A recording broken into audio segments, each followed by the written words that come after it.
Hello and welcome to yet another Agrorganic video podcast. I'm Fredrik, and today I'm joined in the studio by our chief agronomist, Henrik. Henrik has recently been in Latvia looking at fields and has some learnings he would like to share with us. So I'm very curious to learn about that. Yes, yeah, but there's always many when we travel and we see a lot of things, and this is why we have these videos so that we can share our experiences. And what I would like to talk a little bit about is the wheat and how it actually got through the winter. Yes. And we did some very exciting learnings. Here in the first picture, we see one of the very grand old varieties of wheat. It's called Skagen. Yeah. Or Skagen. Yeah. And this is seeded in min-till conditions after winter rape. And it was seeded actually in the middle of September. And actually looking quite nice. This picture is from the eastern part of Latvia. Where they had a very strong winter and where actually most of the winter rape is died after some very hard minus degrees without any snow. Just actually 2 or 3 days without snow. This was enough to all rape which was in this region.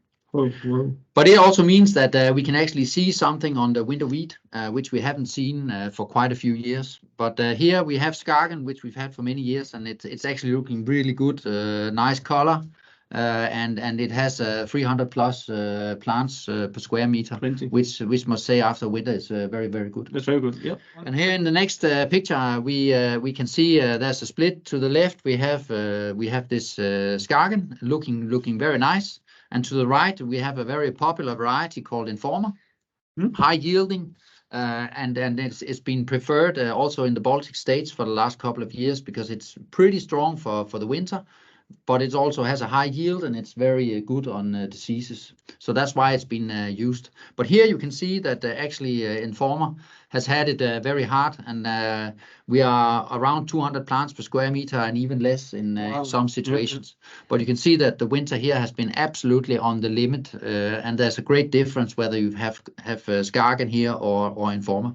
So if you take the next picture, yeah, you can just see it the other way around. Now we have Informer on the left, and then we have Skagen on the right, and there's a clear difference to this. And here, then we are moving to the next interesting picture is that to the right here, we have this new variety, which more or less come in, it's called Bright, which is here to the right. And then we have, again, Informer to the left. Bright is not completely as green as the Skagen is, but when you're looking about the plants, per square meter, they're about the same, 300 plus. So it looks really good and really promising, and it's also for the milling, which is a big part in Eastern Europe. For milling wheats, it has some very good qualities, and also on the fungicides, it's a clean sort and it's a new breed. It also has some roots into the Skagen family, so it sounds a promising variety for the future. But again, Informer, clean, I would say, has been challenged here. Yeah, this is then again, this is Bright, just on a close-up, looking quite good. And here we then have Informer, which is challenged and a little bit weak. Yeah.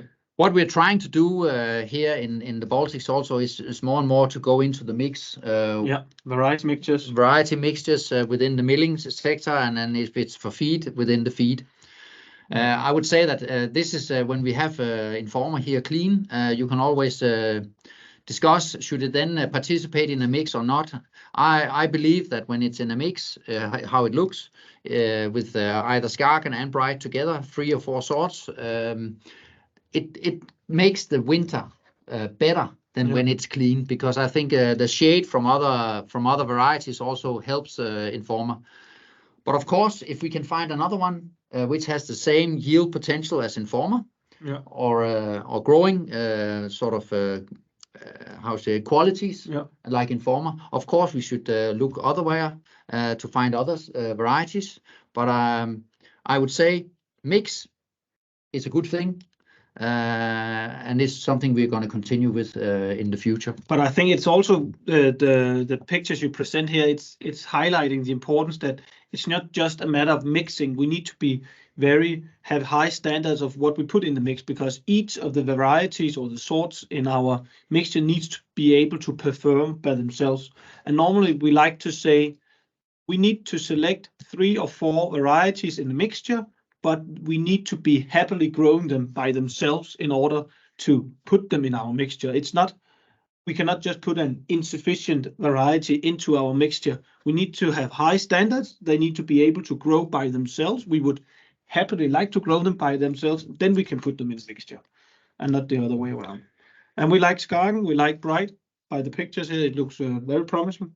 Not so much with Gen 4. Yeah, and of course there is also other varieties which exist. We could keep going, but I think this is the most important learning from moment is that don't forget Skagen. Bright is a newcomer, and then there will be other varieties which we keep an eye on.